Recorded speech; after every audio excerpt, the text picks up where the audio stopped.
quatrième, on se retrouve pour la suite de notre leçon sur l'âge industriel en Europe et on termine pour commencer la deuxième partie consacrée à la transformation des territoires. Donc c'est une partie qui est assez longue puisqu'il a fallu y étudier la révolution des transports, les changements des paysages et des villes à l'âge industriel, et puis troisième point, l'exercice que vous aviez à faire pour aujourd'hui, on va parler des migrations internationales. Alors c'est un sujet que vous connaissez parce qu'on l'a étudié en géographie.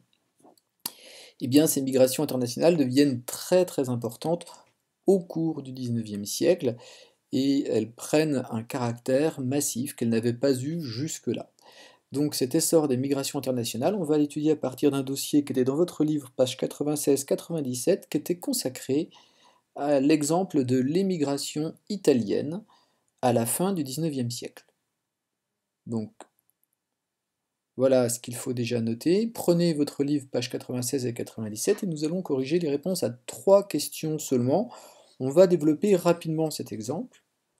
Alors, première question qu'on vous posait sur ces émigrants, donc ceux qui partent d'Italie, c'est où ils vont?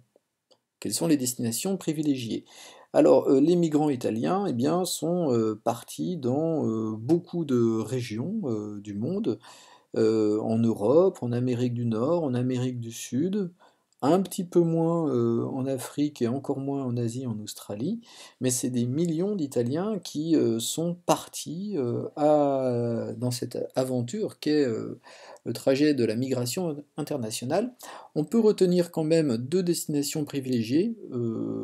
Une parce que c'est le principal endroit où ils ont été, c'était les États-Unis en Amérique du Nord, et plutôt que l'Amérique du Sud, je vais choisir la France tout simplement parce que, on voit que c'est vraiment en Europe la principale destination d'accueil des Italiens. Alors ça peut peut-être nous questionner un petit peu, et puis ça permet aussi de voir que beaucoup de gens sont venus d'Italie en France à partir du XIXe siècle, ce qui explique que un grand nombre de citoyens français aujourd'hui aient des origines italiennes. Alors, deuxième point, pourquoi sont venus ces gens? Qu'est-ce qu'ils cherchaient, ces migrants italiens? Alors, les documents nous renseignaient, ils cherchent des emplois. C'est pas des emplois faciles, hein, ce sont pas les étudiants ou les hommes d'affaires qu'on avait pu voir migrer. Là, ce sont vraiment des emplois très peu qualifiés dans le bâtiment, dans l'agriculture, travaux durs et avec de petits salaires. Des petits salaires qui montrent que la situation en Italie n'était vraiment pas satisfaisante. Il y a une forte croissance de la population à ce moment-là en Italie, et il n'y a pas d'emploi, il n'y a pas de terre pour tout le monde, notamment dans le sud de l'Italie. Et donc on va partir chercher à l'étranger une chance d'améliorer son niveau de vie, de trouver un travail. Ça nous apprend aussi des choses sur les pays qui accueillent ces migrants. Les États-Unis, c'est un pays neuf. Un pays qui n'est pas très ancien à cette époque-là, il est né en 1776 avec la Révolution américaine, et au XIXe siècle, cette double croissance que connaissent les États-Unis, croissance de leur territoire et croissance industrielle. Et pour assumer ces doubles croissances, les travailleurs du monde entier sont les bienvenus. Et il y aura donc une grande communauté originaire d'Italie qui viendra s'installer aux États-Unis. En France, on peut revenir sur un document que je vous avais montré, c'est celui qui montrait la croissance démographique que connaissait l'Europe. La croissance de la population est importante dans tous les pays européens, notamment grâce au progrès, on l'avait dit, de la science, de la santé, de l'hygiène, et puis de l'alimentation, grâce à l'industrialisation de l'agriculture. On voit que la France, par contre, elle, ne connaît pas une augmentation aussi forte hein, qu'en Allemagne, par exemple, ou au Royaume-Uni.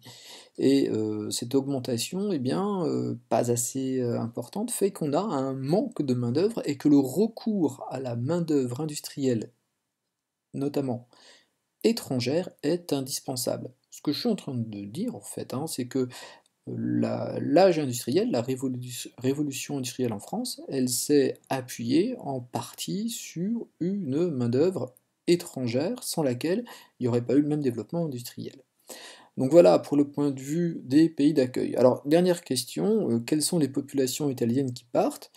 Eh bien, si on fait le bilan de ce qu'on voyait, ce sont des gens plutôt modestes. Ce sont des populations plutôt pauvres, parfois sans emploi, des ouvriers agricoles qui peuvent partir simplement pour une saison et revenir, mais beaucoup aussi vont parfois faire le trajet définitivement. Et on le voit donc avec la photographie qui montre un port, page 97, que certains vont partir aussi avec leur famille. Dans ce phénomène du développement des migrations au XIXe siècle, ben, c'est dans la continuité de la mondialisation. La mondialisation est en cours, est en œuvre, elle concerne les marchandises, mais aussi les transports de personnes, et elle accompagne le développement de migrations du travail à une échelle mondiale et beaucoup plus importante à partir du XIXe siècle. Ce sont les compagnies transatlantiques qui vont permettre ceci à l'échelle mondiale. Et j'aime bien cette affiche qui nous montre aussi ben, le port de New York ici, ce port où on voit s'élever la statue de la liberté, qui est aussi une réalisation architecturale de la révolution industrielle. Il faut savoir que, peut-être que certains d'entre vous le savent, mais son armature en poutre d'acier a été dessiné par l'ingénieur Eiffel, ça doit vous dire quelque chose. Et puis enfin, dernière image que je voulais vous montrer, celle de ces migrants qui arrivent sur l'île d'Ellis Island, dans le port de New York, et qui vont devoir passer au service des douanes, se faire vérifier leur passé politique, une petite enquête, leur niveau de santé, et cette île d'Ellis Island est porteuse justement de ce passé aujourd'hui. C'est un musée de l'immigration. Les États-Unis se sont beaucoup construits sur l'arrivée de populations étrangères. Alors, pour compléter ces documents, un planisphère qui nous montre les migrations vers les Amériques à la fin du XIXe siècle. Donc attention, il y a d'autres migrations. Là, on s'intéresse uniquement à celles qui vont en Amérique. Donc on voit que les effectifs sont très très importants. On voit que la plus grosse flèche va vers les États-Unis. C'est donc le pays qui accueille le plus de migrants. 17 500 000 entre la fin du 19e et le début du 20e siècle. Et vous voyez ici la part des immigrés dans la population nationale. Donc pour ces États américains, vous voyez que l'Argentine, au sud de l'Amérique, a 22% de population étrangère, les États-Unis n'en ont que 9%. Donc il faut relativiser donc, aussi ces développements de migration et leur part dans la population d'arrivée. Dernier point, toujours ici, c'est les pays d'Europe qui participent grandement à ce mouvement. Donc on va retrouver l'Italie. On voit que durant cette période fin 19e, début 20e, le Royaume-Uni a une part importante. Alors vous verrez que la France y participe peu, mais finalement il y a moins de migrants de France aussi parce qu'on n'a pas une démographie aussi dynamique que dans le reste de l'Europe. Et puis un autre pays que je voulais citer, c'est l'Irlande. Alors il n'apparaît pas clairement ici, mais durant le milieu du 19e siècle surtout, des crises agricoles qui vont entraîner des famines vont pousser un grand nombre d'Irlandais à quitter le sol européen et se rendre eux aussi aux États-Unis, où ils forment aussi une autre communauté importante dans l'origine des habitants des États-Unis. Alors le résumé maintenant. Donc une émigration qui s'est faite depuis des régions moins riches d'Europe, par exemple en Irlande ou en Italie, mais pour l'Italie, l'Italie du Nord par exemple était assez développée économiquement, par contre le Sud beaucoup moins. Donc cette immigration se développe vers les États plus industrialisés, les États-Unis, mais aussi la France, qui ont besoin de travailleurs.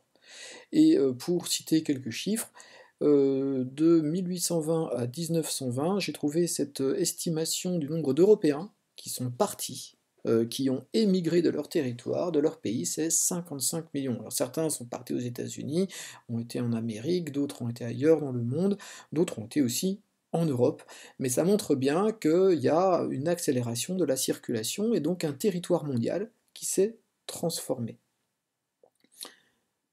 Je termine avec deux images que je voulais vous montrer. Cette caricature qui parle de la migration des migrants aux États-Unis. Alors vous voyez une liste de personnes qui vont monter dans une sorte de navire comme dans une arche de Noé. D'ailleurs, il y a marqué arche américaine. un refuge, et ces personnes ici vont pouvoir, ben, trouver, alors vous le lisez sur le panneau, une éducation libre, un pays libre, la liberté de parole. Ce qui est mis en avant ici, c'est, l'aspect, démocratique des États-Unis qui accueillent des populations du monde entier, comme vous le voyez dans cette file d'attente où il n'y aura pas d'impôts excessifs, vous n'aurez pas des rois, qui vont, vouloir vous dominer, vous aurez, pas de service militaire, vous ne serez pas mis dans des prisons, vous ne serez pas fouettés. Et vous voyez au loin, eh bien, les démons, et les chaînes, qu'ils pouvaient avoir dans les anciens pays. C'est aussi un appel vers la liberté sur lequel les États-Unis vont développer justement, cet, appel à l'immigration. Dernière image, encore aux États-Unis, une photographie que j'aime beaucoup, de New York vers 1900, où on y voit, la foule de ses habitants, bigarrés, qui, à travers les visages, montrent aussi les origines différentes de cette population nombreuse et cette ville qui, déjà, au début du XXe siècle, est, animée, d'une très grande population, d'affaires de commerce, comme cela apparaît ici. Donc voilà pour la correction de cet exercice. Il ne reste plus maintenant qu'à terminer la prise de notes en plaçant sur la frise ce moment d'accélération de la mondialisation qui vraiment s'accentue à partir de la deuxième moitié du XXe siècle.